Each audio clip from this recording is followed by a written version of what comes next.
ये कहानी है रमेश, उसकी पत्नी सुधा और रमेश की बहन निशा और उसके पति गगन की।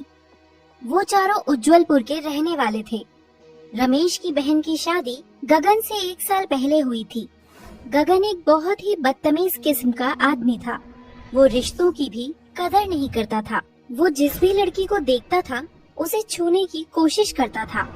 निशा गगन की इन सब हरकतों से वाकिफ थी, क्योंकि कई लड़कियों ने उसकी शिकायत उसके घर आकर निशा से करी थी। एक दिन पूजा नाम की लड़की उसके घर आती है और निशा से कहती है, देखो निशा, तुम्हें बहुत दुख होगा, लेकिन मैं तुमसे छुपाना नहीं चाहती। तुम्हारा पति निहायत बदतमीज आदमी है। अभी मैं मार्केट में सामान खरीद रही थी, वो पीछे से आकर मेरी कमर पर हाथ फेरने लगा। ये तो शुक्र मानो कि मैंने ये बात अपने पति को नहीं बताई, नहीं तो आज तुम्हारे पति की खैर नहीं थी। उसको समझा देना कि आगे से किसी के साथ भी बदतमीजी करने से पहले 100 बार सोचे। मुझे माफ कर दो पूजा, मैं अपने पति की हरकतों से बहुत परेशान हूँ। कितनी औरतों ने उसकी शिकायत मुझसे करी है, लेकिन मैं क्या करूँ? मैं एक औरत हूँ, उसे छोड़ भी नहीं सकती।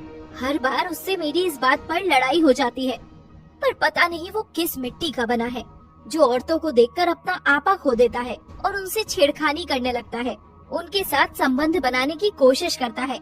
लेकिन कोई बात नहीं, तुम ये बात किसी से मत बताना। वो घर आ जाएगा तो मैं उसे समझा दूंगी।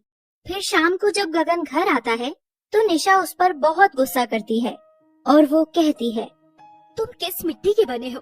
तुम्हें जरा भी शर्म नहीं आती? हर दूसरे दिन कोई ना कोई औरत तुम्हारी शिकायत मेरे से करती है, लेकिन तुम्हें बिल्कुल भी अफसोस नहीं होता। तुम देख लेना, अब की बार मैं अपने मायके चली जाऊंगी और अपने घर वालों को सारी सच्चाई बता दूंगी। तुम्हें तो बिल्कुल शर्म नहीं आती है।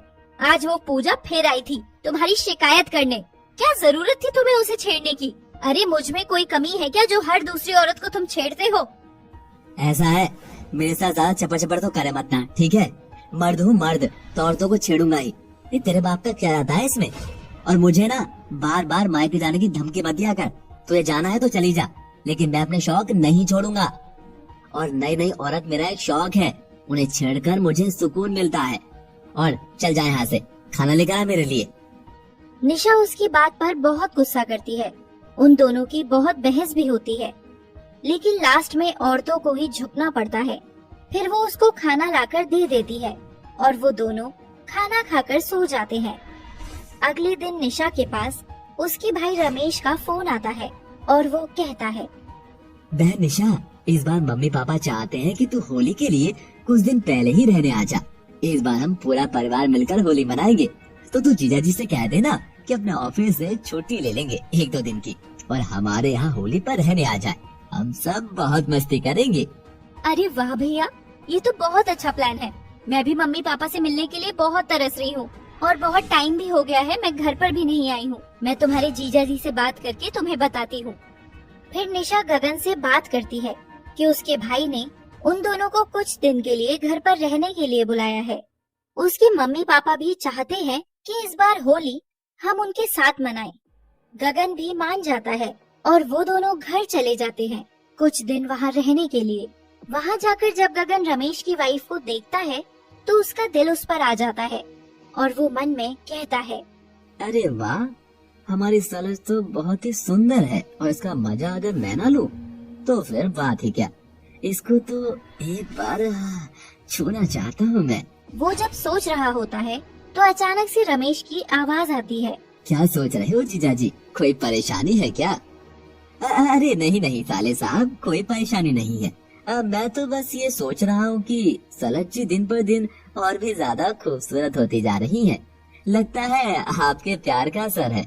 वो इतना कहता है कि सुधा उसके पैर छूने के लिए आ जाती है और फिर पैर छूने लगती है।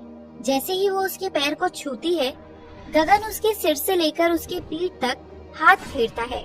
ये सब सुधा को बहुत अजीब लगता है, लेकिन वो सोचती है कि शायद ये गलती से हुआ होगा।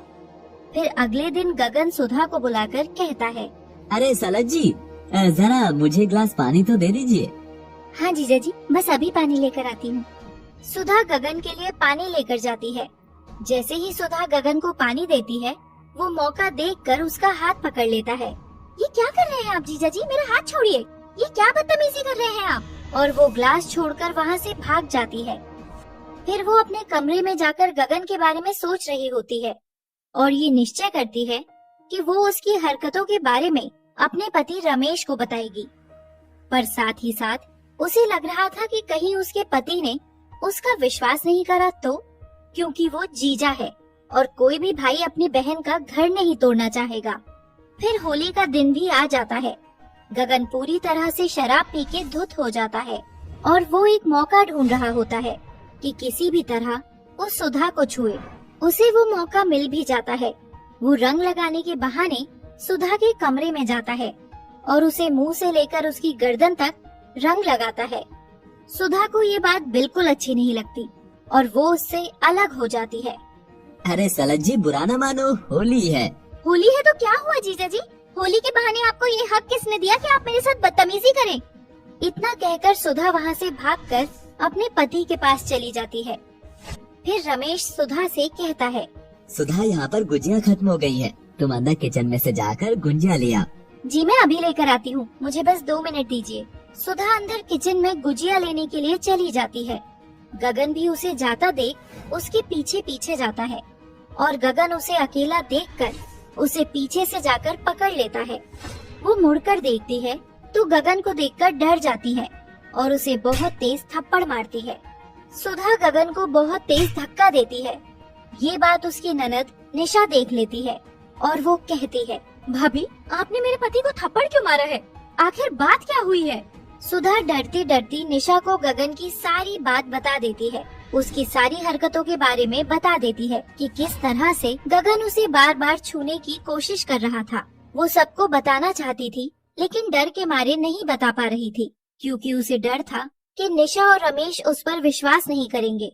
अपनी भाभी की सारी बात सुनकर निशा गगन को बहुत तेज थप्पड़ मारती है और कहती है, तुमने बाहर तो मेरी बेइज्जती करा ही रखी थी, मेरे घर में भी मेरी बेइज्जती करा दी। नहीं निशा, ये झूठ बोल रही है। मैंने तो ऐसा कुछ नहीं किया।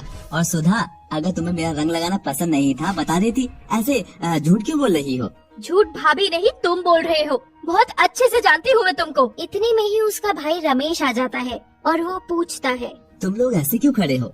आखिर बात क्या है? फिर निशा अपने पति की सारी गलत हरकत के बारे में रमेश को बता देती है कि गगन एक घटिया किस्म का आदमी है और उसने दूसरी औरतों के साथ तो बदतमीजी करने की कोशिश करी ही थी, लेकिन उसने भाभी के साथ भी बदतमीजी करने की कोशिश करी है आज, और अब वो उसके साथ नहीं रहेगी।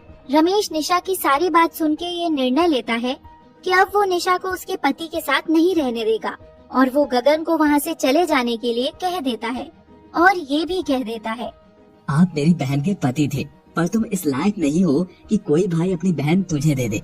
तुम जैसे आदमी के साथ अब हमारा कोई रिश्ता नहीं है, निकल जाओ यहाँ से। फिर रमेश सुधा से कहता है, तुम मेरी पत्नी हो, अगर तुम किसी बात से परेशान हो या कोई तुम्हें इस तरह से परेशान कर रहा था तो तुम्हें ये बात मुझे बतानी चाहिए थी। आखिर मैं तुम्हारा पति हूँ, तुम्हारी रक्षा करना मेरा फर्ज है। मुझे माफ कर दीजिए, मैंने ये बात इसलिए नहीं बताई कि मुझे डर लग रहा था कि कहीं आप और दीदी मेरा विश्वास करेंगे भी या नहीं। हमारे समाज की यही तो सबसे बड़ी परेशानी है कि औरत डर डर में ही अपनी जिंदगी निकाल देती है। तुम्हें ये डर था कि मैं तुम्हारा विश्वास नहीं करूँगा, और इधर मेरी बहन एक ऐसे आदमी के साथ रह रही थी जो उसकी इज्जत भी नहीं करता, और दूसरी